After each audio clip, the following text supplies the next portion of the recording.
Mohamed Simba Hassan, mkurugenzi wa Baraza la Manispaa Magharibi A. Baraza la Manispaa Magharibi A kwa kushirikiana na taasisi isiyo ya kiserikali ya Zagio katika maandalizi ya kupokea Mwenge wa Uhuru ambao unatarajia kufika katika wilaya yetu siku ya Jumanne, tumedhamiria kufanya usafi wa mazingira wenye malengo mawili. Usafi huu kwanza ni kuyaweka mazingira safi katika maeneo yetu, lakini la pili, taasisi hii ya Zagio wao si tu kuzoa taka kwa ajili ya usafi, lakini taasisi hii imejikita na utengenezaji wa taka hizi na kuzigeuza kwa fursa, kwa maana kwamba wanakwenda kuzibadilisha kwa mbolea. Niliwahi kuwaambia wananchi na naendelea kuwaambia tena wananchi, Baraza la Manispaa Magharibi A sasa hivi linajitahidi kuwatafuta wadau mbalimbali wa mazingira kuhakikisha kwamba wanashirikiana na sisi kwa lengo la kuzifanya taka zetu kuwa na thamani. Changamoto kubwa inayotukabili hapa Zanzibar mpaka muda huu, tuna taka nyingi lakini hazina thamani.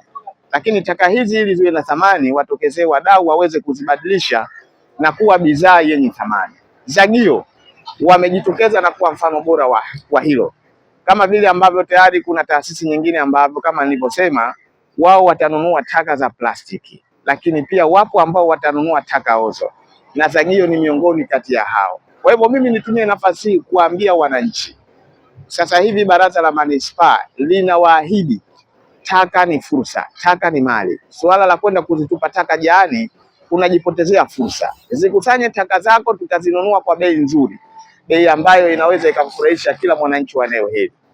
Nitumie nafasi hii kumshukuru sana mkurugenzi wa Zagio kwa kuja kushirikiana na Baraza la Manispaa katika kuhakikisha kwamba tunapambana na uondoshaji wa taka, lakini pia kwa idea yao ya kuzibadilisha taka badala kuwa bidhaa isiyokuwa na thamani na kuifanya sasa hivi taka Magharibi A kuwa na bidhaa yenye thamani. Jina anaitwa Sabra Mkubwa Hussein, ni mkurugenzi mtendaji Zangreen Initiative Organization, yaani Zagio. Leo tupo hapa kama Zangreen, tunajihusisha na mambo makuu manne kwenye taasisi yetu, ambapo la mwanzo ni uhifadhi na urejeshaji wa mazingira, la pili ni kilimo endelevu, nishati mbadala, wanawake pamoja na vijana. Katika kuendeleza mwendelezo wetu wa kuhifadhi na kurejesha mazingira, leo tupo hapa katika njia ya barabara ya Kianga Dole.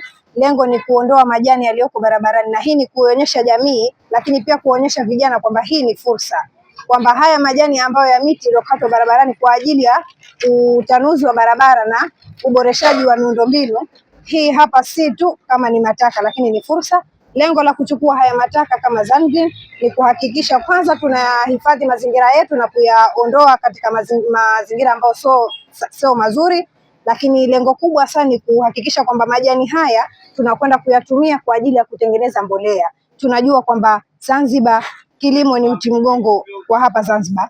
Kwa hiyo kwa ajili ya kuhakikisha kwamba wakulima wanapata ile mbolea ambayo ni bora, tusitumie tu makemikali, lakini pia manake tuna uwezo wa kutumia mbolea ambazo tunaweza kuzitengeneza wenyewe kwa ajili ya kuhakikisha kilimo chetu kinakuwa kiko salama kwa afya za jamii. Kwa hiyo manake leo tunachukua mataka haya na kwenda kuyatengeneza mbolea ambayo tunaamini itakwenda kuwasaidia wakulima, na tunawaambia kwamba vijana na jamii kwamba majani kama haya si taka tu, bali ni fursa. Zangreen tumeanza Mheshimiwa Rais alichokifanya ni kutengeneza miundombinu pamoja na kuipanua, lakini sisi kama Zangreen tukaona kwa nini, mbona kama pana fursa ambayo tunaweza kuitumia.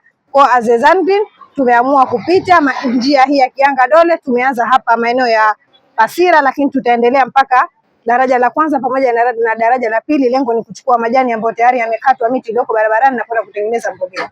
Wasia wangu vijana, fursa zipo, tuzitumieni. Asante.